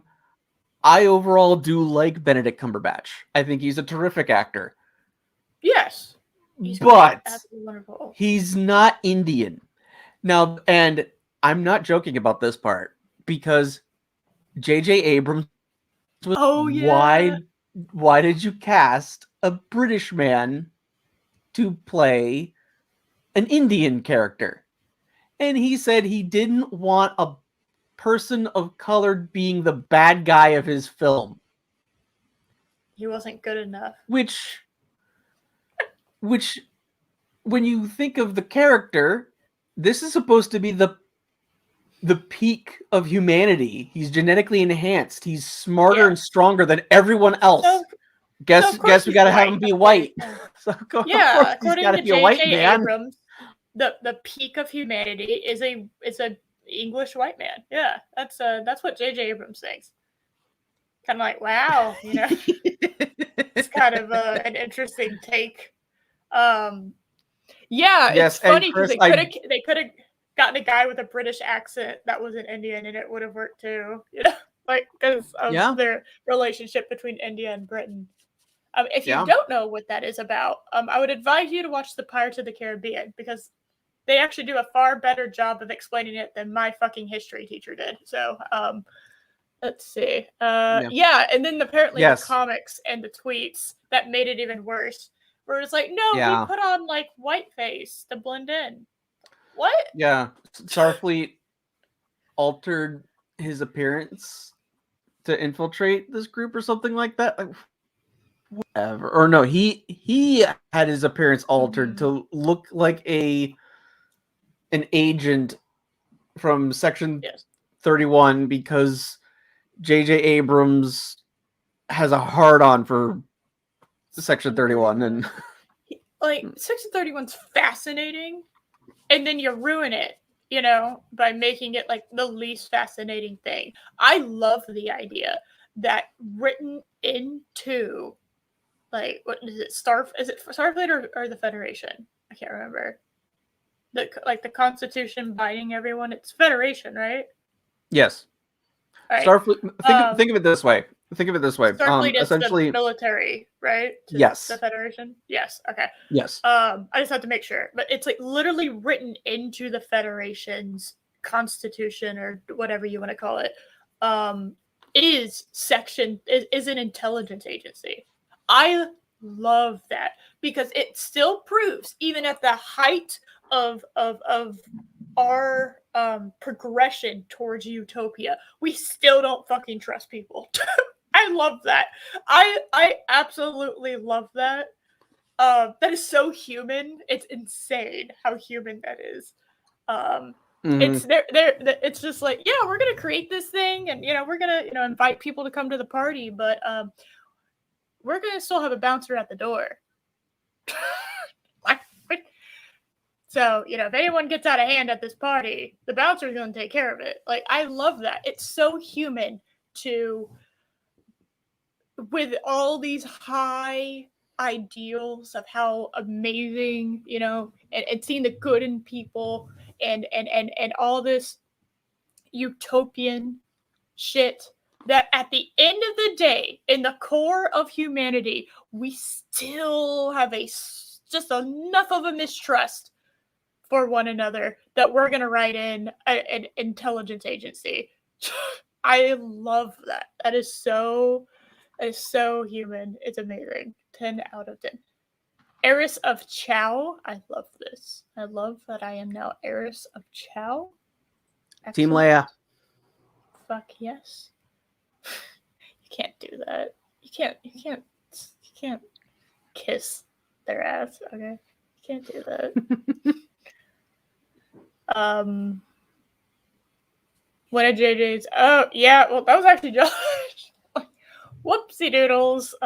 Slight racism. Yeah. Oh, it is funny though.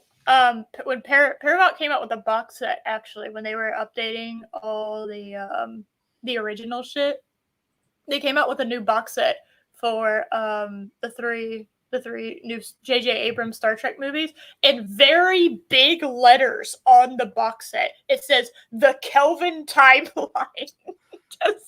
It's beautiful, actually. It's just like, look, it's the Kelvin it's a Kelvin trilogy. Like, half the fucking box has those words on it. I think the word Star Trek actually takes up less space than the Kelvin trilogy.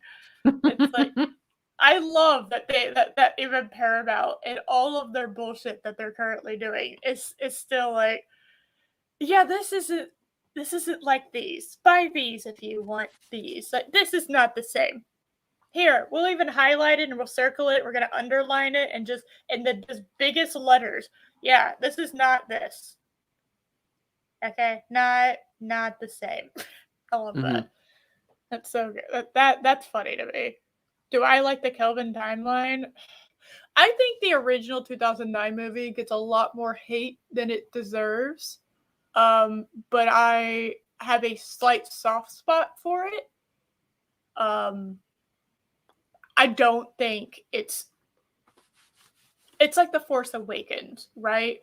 It's not as good as everyone remembers, but I also have this like feeling that it does get a lot of hate for some shit.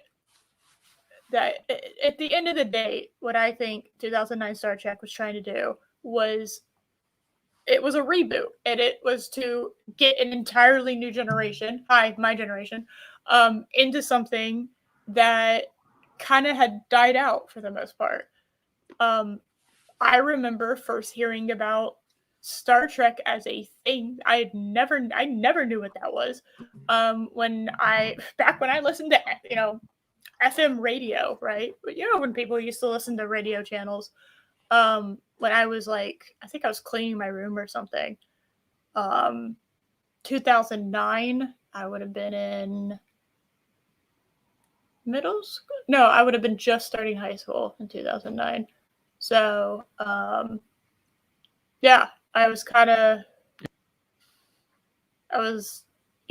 like hearing it on the FM radio, and they were talking about Star Trek, and I was like, that kind of sounds cool, and then I eventually saw it, and I liked it. And then when I was in college, I took a science course that covered black holes, and now the beginning pisses me off to no end, and so does the ending, because that is not how black holes work.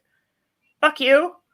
Who is your science advisor? That is not at all how black holes work. Oh, that stupid spectacle. No.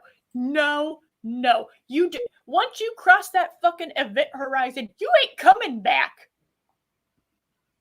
I know. All right, I don't give a shit. I know that you're dropping. I don't care what load you're dropping into that black hole. You are not coming back. I don't give a shit. Stupid fucking movie. I cannot stand it. So I have a soft spot, but there are points that trigger me like that.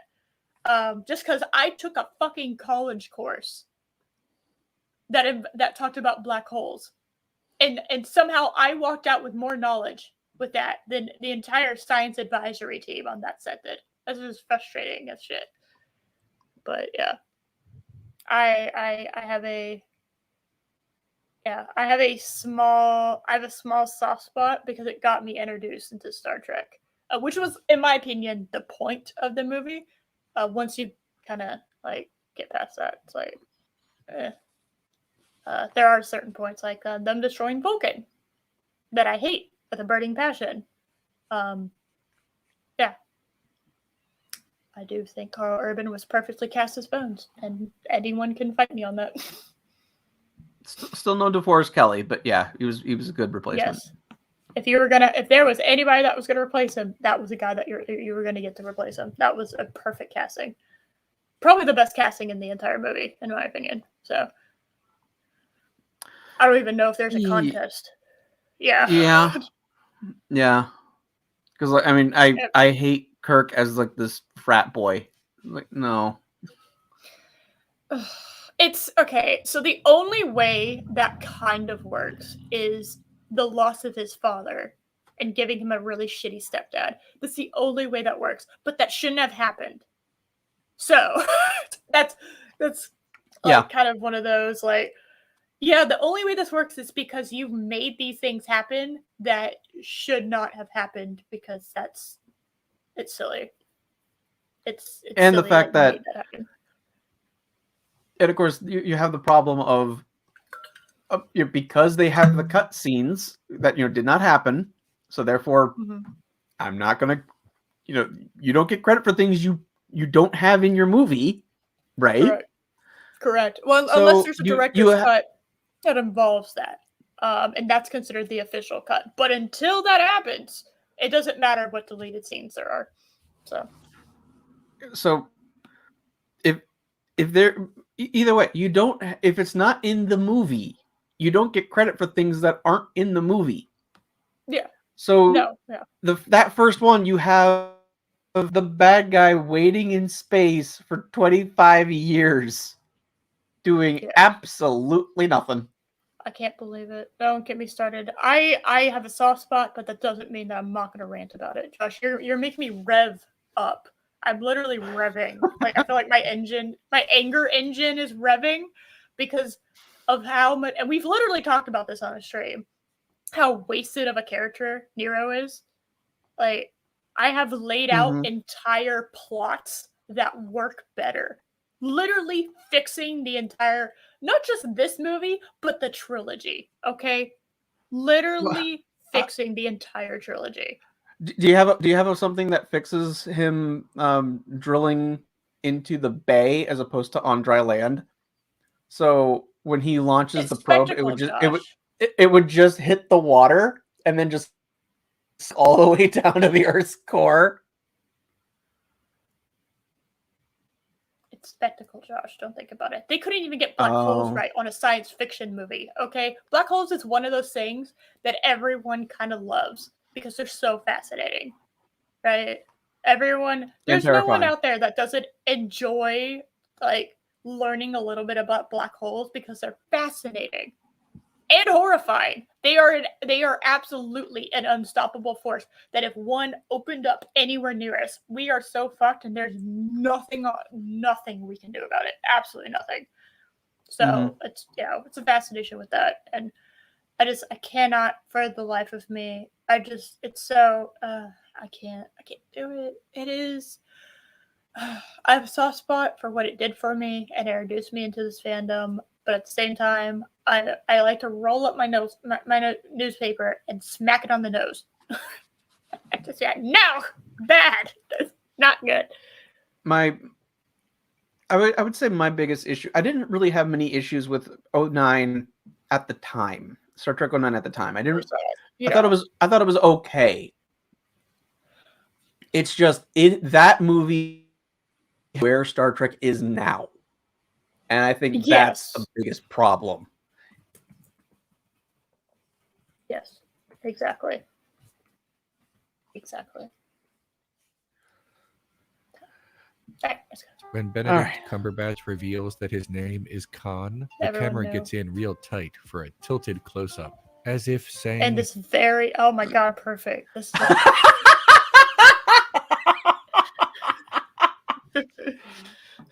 That is a perfect pause. Oh my god, that's amazing. Hold on. I gotta fucking screenshot this shit. You gotta screenshot that and then also send that to me. So I'm gonna send it to you, and you can like make it into like the thing. But I just screenshotted it, so there's no words around it. So you're good. Okay. So here you go. Enjoy. Thank you. This is my gift to you. There you go. Enjoy. Just what I always wanted. Oh no, I did put words on it. Hold on. I'll get you a better one here in a second.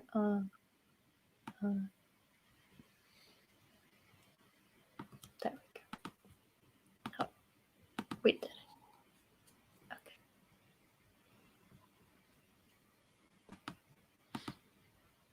There we go. There you go. You did it. We're good. All right. Thank you. You're welcome.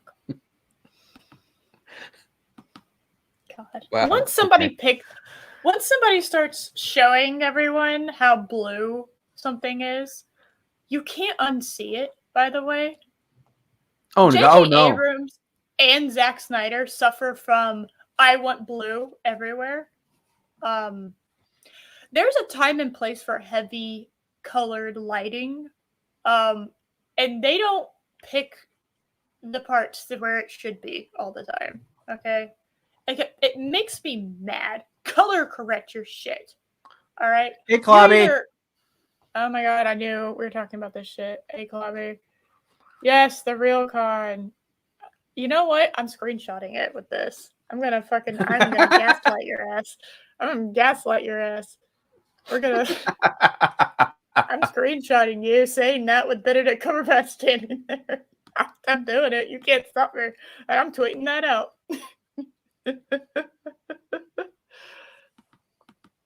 The power I have. The power I wield.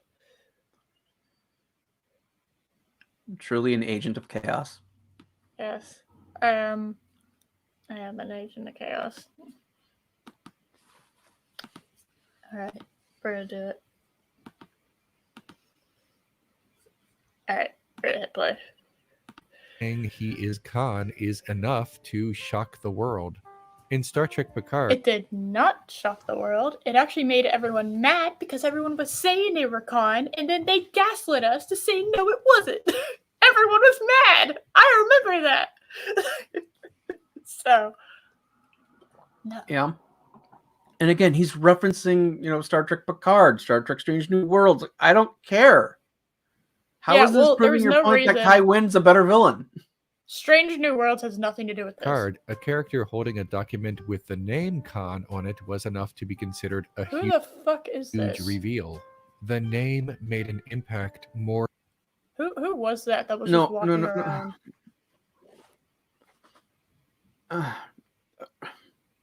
So in Picard season 2, you had you had some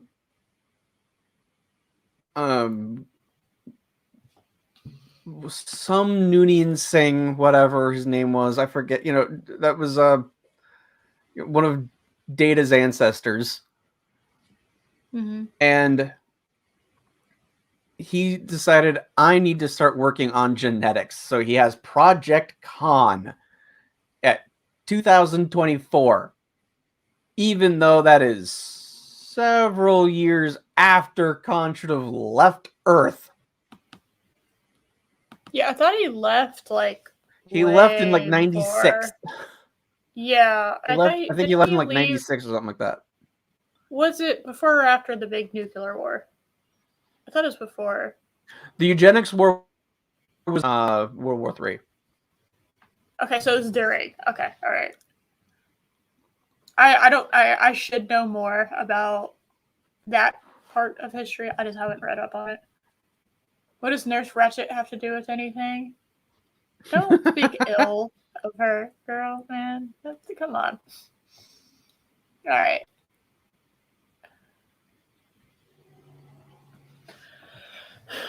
I need to watch that Cuckoo's Nest movie with her in it. I haven't seen it. You think I would have, but I haven't. I've never. One Flew Over the Cuckoo's Nest. Yeah, I've never gotten around to actually watching it. Oh, yeah, I only watch bad horror movies. Everyone knows this. It is funny how many good horror movies I've watched since I've been with Loki. Cause like, man, like you look at my like horror movie DVD collection, and I have like 6 Children of the Corn movies and 2-Headed Shark Attack, and yeah. I honestly would not be surprised if my film collectible B movies than actual good quality films in it. Yeah. Like I have a decent amount of movies that I've collected. I actually didn't really have any. And then once I realized what they were doing on streaming services, the movies, I got mad and I started collecting physical media. Now I have so much physical media. We have stuff we didn't want to display. We just put it in like 3 different boxes in the storage closet because we don't have room to display it. So one day we're going to get one of those like big, like librarian, like shelving things where we can display everything. It's going to be really fun. So nice. One day. More than the character. The notion that Khan is Star Trek's greatest villain runs through an impossible perpetual motion machine of popular culture discourse. Khan is the greatest villain in Star Trek because people say that Khan is the greatest villain in Star Trek. He's a bad villain. Yeah. Seed is a pretty solid episode. Okay. Wait. Oh my god. A bookshelf? Okay. Yeah. Did I say something stupid? Yes, a bookshelf. Yes. Giant, like, did I say library shelves? You'll know what I meant. You know what's in a library. It wasn't planned. I wasn't questioning it. Shut up, Andrew. You and your sass. What is this shit? You're not allowed to harass me. I'm a woman. But people say Khan is superior because people say Khan is superior. There's a kernel of truth to that argument, but it's because normies have not seen all of Star Trek, whereas a lot of people have seen The Wrath of Khan. Well, I would say it's, way more people have watched Wrath of Khan than Deep Space Nine. Easily. I was one of those people up until, like, earlier this year. So, I don't know. I liked my boys, and I had a hard time getting over my boys not being around anymore, right? It wasn't the same. I didn't have it. But Deep Space Nine is really good. It is. It's genuinely. It's a great show. It's a great show. I would say it's just as good as the original series. Just as good, in my opinion. TNG, no one can argue about that last season of TNG, like, and the first 2 of TNG. Like, there's a good, like, middle chunk in there where it is some really good television, but when you have 7 seasons and almost a half of your show is just kind of like, The first season, the first season is a pretty muddled mess of TNG. They about halfway through season 2 is when they kind of started to find their footing, and then season 3 is when they really started to pick it up. Yes, 3, 4, 5, and even 6. 6 is pretty. 3, 4, and 5 are like a sweet spot for TNG. Like almost every episode is fantastic. They had 6 is when they steam, and then 7 they were clearly running out of ideas. Oh, 7, I don't even. I don't know how you had one of the best endings. Let's do it. let's do an episode where Geordi's mother becomes a factor after never mentioning her at all. How many lost relatives appeared in that season? I think he mentioned her literally in an offhanded comment one time in the entirety of the show before. Mm-hmm. One time. The only reason I mentioned it was like, oh, that's cool. Like, I didn't know she's cool. And that's it. We didn't see her. We didn't know her. And it's just, oh, God. It's just... Worf's adopted brother. Beverly Crusher's grandmother. We're not talking about that episode. I can't. I was sitting there just mouth agape. Just like, what happened? Whose fetish are we playing out here? Did somebody's fanfic like reach into the writer's room by mistake? Like, what happened here? It was so awful. It was like the worst. Weird. I was like, you want to know something weirder? You want to know something weirder about that episode? What? It gets weirder. I don't know. The writer of that episode with the ghost candle, that is the writer's only known credit on IMDb. No one knows where she came from, where she went. Yeah, that was a fucking fanfic. That was a fucking fanfic that somebody wrote in. Oh my God, that's what happened. You can't fight me. That's what happened. That just confirms my idea. That was a fanfic. Somebody's daughter fucking wrote it in their journal and they stole it and put it in the fucking... Ugh. God. The magic candle. All I can think of when I think of that episode is, like, it only would have been better if Gwyneth Paltrow somehow went back in time and was in this episode. Okay? Patrick Swayze. Patrick Swayze for the ghost. Oh dear. Would have been better. Now Tommy Wiseau is a ghost. You know him, right? This is true. Yeah. Actually, let's just replace Tommy White. Let's replace Patrick Stewart with Tommy Wiseau. Can someone do that? Can someone Chris. make him? Or... Chris. You're tearing me apart, Riker. Most insufferable, annoying. Oh, we have a non-believer. See, I think they're equal, Clubby. I kind of feel like we're going to have a fight again.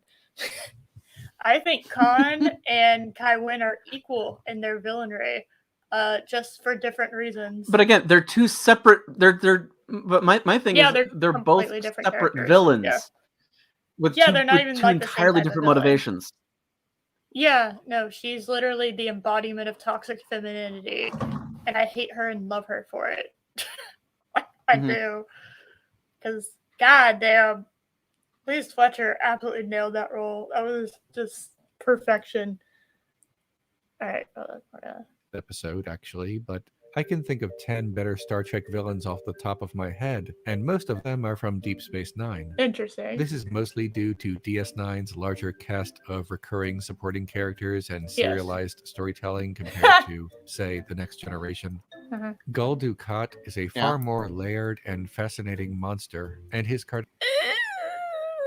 don't think I'd put him on the level of Kai Winn and Khan. I don't know if I'd put Dukat. He's like the Starscream of them. All right. That's what I would put him down as. Absolutely not. I do. No, he's definitely Starscream. Like compare. So like Khan is Megatron and Dukat is fucking Starscream. Let's be honest with one. Okay. All right. If you're gonna compare, but in terms of the show, because you can't compare Khan to this context since there is no real there's really no surrogate for Khan in DS9. Yeah, they're not even. They don't even try. It's completely different. It's a completely different. So, yeah. But the thing is, Dukat is an extremely layered villain. Oh yeah, no, 1000%. No, I don't. I think because he slips off at the end as a villain, right? Oh my God, Palpatine! Woggly-eyed Gowron. Oh no. Oh my God. Gorin. Oh no. I said Gowron. Gowron. You know what I'm talking about. Woggly-eyed Gowron. Oh my God.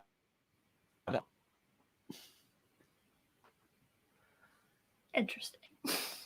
That guy does have like the most intense eyes ever. Because her character is intolerable to me. Yeah, that's the point. I'm just saying. You're not supposed to like her. You're not supposed to like her character. No, when I say I love her character, it's because she's like the worst. She's, like I said, she is the Dolores Umbridge of Deep Space Nine. You know, she will. No, that I agree with. Yes, she will smile at you and plot your death. Okay, that is Kai Winn, like 1000%. I love that woman to death for her, and yes, hard rip to my girl Louise Fletcher, who died yesterday. Man, like the fact that like almost went unnoticed is a crime against humanity. Like, god damn it. It is. Like, fuck y'all for not making that like more public so that I knew. Usually I get important little death, like when something happens, like I get little, like, oh, someone died on my phone, right? Little news, little pop-ups, right? I didn't get one of those for her. So, thanks. That was just rude. Yeah. Stupid last episode, what they did to Cisco and Ducat. That was kind of. I mean, because like the whole point. I mean, you could have done it better. Yeah. My issue with it is you have Cisco. He just went through the whole war. So you're showing him as a warrior there. Mm-hmm. Yes. So the whole thing with him being the emissary is he's supposed to be this cultural icon now. So that battle should have been dealt with either in the mind, through negotiation, through words, because you already showed him as the warrior. And how does he resolve the issue? He punches Ducat. Yeah. It's like he goes back to, it's like, come on, you could have done something more meaningful than that. Yeah, there's a little bit of slipping at the end, especially with Ducat's character. I kind of thought I really did not like the whole Ducat becoming the emissary for the PA race. I thought that was weak. You know what would have been better? Especially when his character arc ended. His character arc ended after his daughter died, and you had that one last episode where he and Cisco are on the planet. Yeah, he should have died at the end of that episode. Yeah, he should have died at the end of that episode. I do have to admit that I was evilly cackling when Ducat and wearing Bajoran face was seducing Kai Winn. That did make me laugh. I'm not gonna lie. I was more uncomfortable. I was laughing, and then they started. Neither of them at that. I was very much like, oh, now I want to die. Okay, this is a bad idea. I laughed and I encouraged you. Please stop. Okay, now you can stop. This isn't funny anymore. This hurts me. Because like by that point, neither of them were lookers any longer. So it was just like, oh no, please stop, cut away. Yeah, I don't want to see them make out. Oh no, now they're doing more. Oh dear, thank God this isn't Game of Thrones. Oh no. Yeah, no. I love female villains because, dear God, have I met some terrible ass women in my life. Most women can tell you that they've met terrible women. Just because women have a tendency to not exactly be the best versions of themselves to one another, particularly when insecurity and jealousy is involved. It's like inner fucking genetics. Andrew, that's an excellent point. Andrew, that's not that. What? How did she not recognize the man who ruled the planet for 50 years? She was a thirsty hoe, man. I don't know. You know, he was thirst trapping her. She got trapped in that thirst and just couldn't get out. You know, I don't know. I'm just saying, I love a good female villain. Why do you think I love Hela so much, right? Like, a good female villain is really hard to come by nowadays. And Kai Winn is the embodiment of toxic femininity. And in a way that I don't think they have the balls or know-how that they could do that today. I don't think they could do it. Well, actually, no, let me take that back. They have done it. They just call them heroes. So, Galadriel, excuse me. I don't know. Go on. Yeah. Kind of just weird that, you know, it's Captain Marvel. Jesus Christ. Holy fuck. That was weird. Josh, what are you spreading something to me? It's an internet virus. Sorry. Reva, Jesus, man. Oh my God, it's contagious, guys. Oh my goodness. Wear your mask. You might get a computer virus. Yes, those who talked about it is very distinctive. His Cardassian supremacist politics and personality do more with that particular concept than Khan ever did. Even Wei Yun gets more character development. Who doesn't love okay. You beautiful fuck. Do these guys get more character development? Yes. Yeah, because they have more screen time. This is a TV show as opposed to one guest appearance and a movie. I'm not counting the other con stuff from Into Darkness. That doesn't count. I don't care about that. No. Literally a different timeline and his descendant. That's not the same. No, it's not. No. Mm-hmm. Also, just a little fun fact about Wei Yun here. This is considered a defective Wei Yun, okay? True. That's enough. We actually go through like several. Yeah, we go through several Wei Yuns. Yeah. Sorry. Damar keeps killing them. I thought that was funny. But yeah, this was the good one. This was like number 7, if I remember correctly. I thought it was 6. Yeah, it was one of it was 6 or 7. Yeah. It's a number that starts with S. Whatever.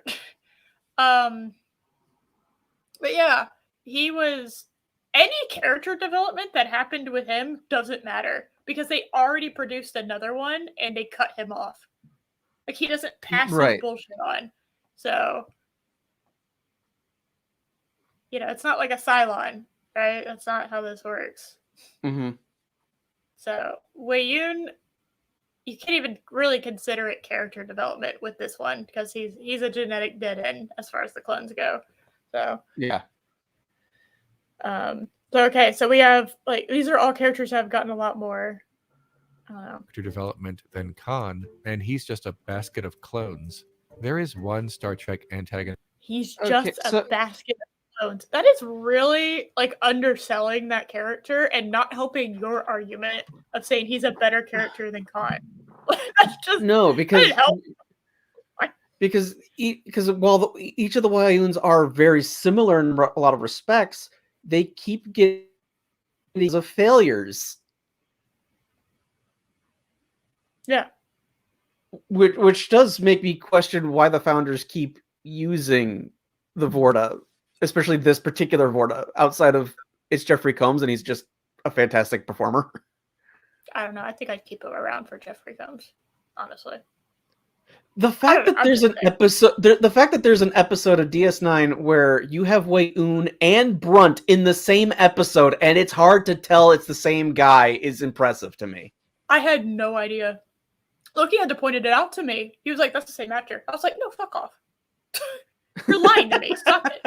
No, because sometimes I can't believe him when he does some shit because, god damn it.